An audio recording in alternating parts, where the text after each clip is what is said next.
ចាសួស្តីបងប្អូនទាំងអស់គ្នាតោះមករៀនសូត្រមេគុណ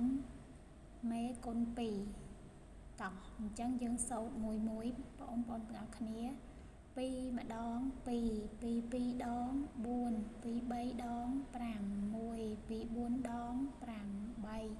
3 2 5ដង10 2 6ដង10 2 7ដង14 2 8ដង10 6 2 9ដង18 2 10ដង20